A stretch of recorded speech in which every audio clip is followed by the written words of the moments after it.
Hi friends, welcome back to my channel cook with Soumi and craft works. இன்றைக்கி நம்ம என்ன பண்ண போகிறோம்னா பஜ்ஜி தான் பண்ண போகிறோம். ரொம்ப ஈஸியாக சிம்பிளாக வீட்டிலே நம்ம கடையில் வாங்கி சாப்பிட்ற மாதிரி ரொம்பவே டேஸ்டியாக பண்ணலாம் ஃப்ரெண்ட்ஸ். இன்றைக்கி நான் பார்த்திங்கன்னா வெங்காயம் அதுக்கப்புறம் உருளைக்கிழங்கு எடுத்துருக்கேன் பஜ்ஜி போடுறதுக்கு. பாருங்கள், வெங்காயத்தை இந்த மாதிரி ரவுண்ட் ரவுண்டாக கட் பண்ணி வச்சுருக்கேன், உருளைக்கிழங்கும் ரவுண்ட் ரவுண்டாக கட் பண்ணி வச்சுருக்கேன். இன்றைக்கி பார்த்திங்கன்னா பஜ்ஜி மாவு நம்ம கடையில் வாங்கினது தான் யூஸ் பண்ணுறோம். நம்ம கடையில் வாங்கின பஜ்ஜி மாவில் கொஞ்சமாக சால்ட் ஆட் பண்ணிக்கலாம். ஆட் பண்ணிவிட்டு நம்ம கலந்து விட்டுக்கலாம். எல்லாத்தையும் உப்பு கரெக்டாக இருக்கணும். மாவுக்கு ஏற்ற மாதிரி நீங்கள் மிக்ஸ் பண்ணி எடுத்துக்கோங்க. கொஞ்சமாக சோடா உப்பு ஆட் பண்ணிக்கிறேன். சால்ட்டு அதுக்கப்புறம் சோடா உப்பு ரெண்டுத்தையும் ஆட் பண்ணி நல்லா மாவை மிக்ஸ் பண்ணி விட்டுக்கலாம். நல்லா மிக்ஸ் பண்ணி விடுங்க. எல்லா பக்கமும் சோடா உப்பு எல்லாமே எல்லா பக்கமும் ஒட்டி பிடிக்கணும். இப்போ கொஞ்சம் கொஞ்சமாக மாவு ஊற்றிட்டு நம்ம மாவு நல்லா திக்காக கரைச்சி எடுத்துக்கலாம். பாருங்கள், நம்ம பஜ்ஜிக்கு எப்போவுமே எப்படி நம்ம எடுப்போமோ அதே அளவுக்கு நம்ம நல்லா திக்காக கரைச்சிக்கலாம். அப்போ தான் நமக்கு பஜ்ஜி ரொம்ப சூப்பராக வரும் ஃப்ரெண்ட்ஸ். பாருங்கள், இப்போ நம்ம உருளைக்கிழங்கு அதுக்கப்புறம் ஆனியனை இந்த மாதிரி டிப் பண்ணி நம்ம எண்ணெயில் போட்டு பொரிச்சிக்கலாம். உங்களுக்கு என்ன விதமான இருக்கோ காய்கறி இருக்கோ நீங்கள் போட்டு நீங்கள் பஜ்ஜி செஞ்சுக்கலாம். ஈவன் காய்கறி இல்லைனாலும் ப்ரெட்டில் கூட இந்த பஜ்ஜி செய்யலாம். ரொம்பவே சூப்பராக இருக்கும்.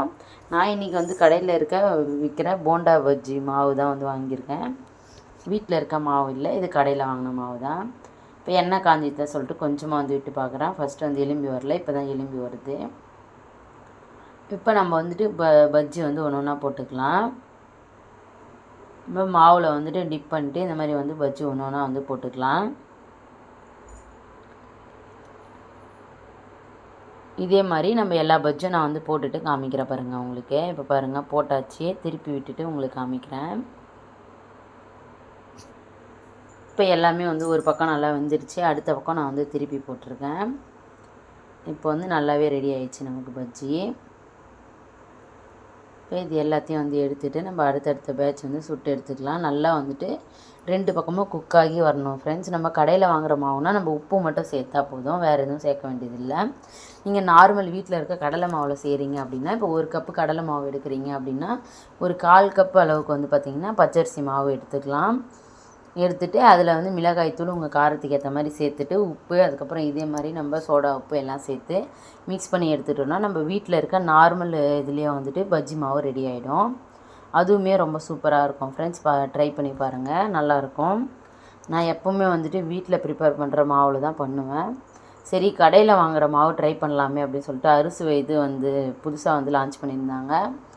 சரி, அந்த பஜ்ஜி போண்டா மிக்ஸ் எப்படி இருக்குது பார்க்கலான்னு சொல்லிட்டு நான் ட்ரை பண்ணேன். ரொம்பவே சூப்பராக இருந்துச்சு. அறுசுவையோட இது பிராண்டு. எப்போவுமே நம்ம ஆச்சி இந்த மாதிரி தான் யூஸ் பண்ணியிருக்கோம். அரிசியை யூஸ் பண்ணதில்லை. இந்த மாதிரி தான் யூஸ் பண்ணி பார்த்தேன். நல்லாவே இருந்துச்சு டேஸ்ட்டு. உங்கள் பக்கம் கிடச்சிதுன்னா நீங்களும் ட்ரை பண்ணி பாருங்கள். ரொம்பவே டேஸ்ட் நல்லா இருந்துச்சு.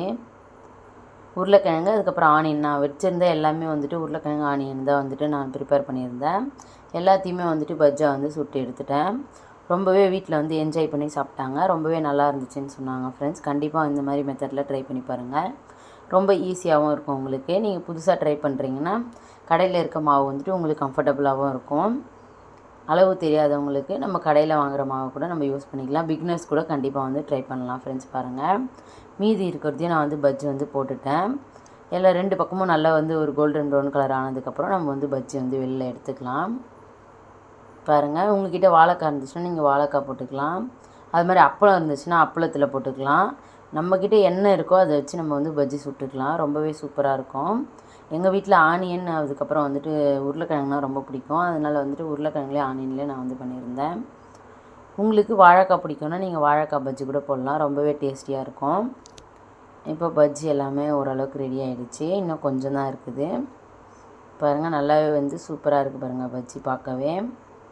ரொம்பவே டேஸ்ட்டாக இருந்துச்சு ஃப்ரெண்ட்ஸ். கண்டிப்பாக ட்ரை பண்ணி பாருங்கள். ஏன்னா உப்பு மட்டும்தான் நம்ம சேர்த்துருந்தோம். நான் காரம்லாம் அதிலே இருந்துச்சு. ரொம்பவே சூப்பராக இருந்துச்சு நமக்கு. நம்ம எதுவுமே போட வேண்டியதே இல்லை. இப்போ இந்த மாதிரி குட்டி குட்டியாக விழுந்துருக்கிறதும் நம்ம எடுத்துக்கலாம். மீதி இருக்கிறதையும் நம்ம மீதி இருக்க பேட்சை நம்ம சுட்டு எடுத்துக்கலாம் ஃப்ரெண்ட்ஸ். பாருங்கள், சூப்பரான பஜ்ஜி ரெடி. இதே மாதிரி நீங்களும் ட்ரை பண்ணி பாருங்கள். தேங்க்ஸ் ஃபார் வாட்சிங். இன்னொரு சூப்பரான இன்ட்ரெஸ்டிங்கான வீடியோவில் சந்திக்கலாம். தேங்க்யூ, பாய்.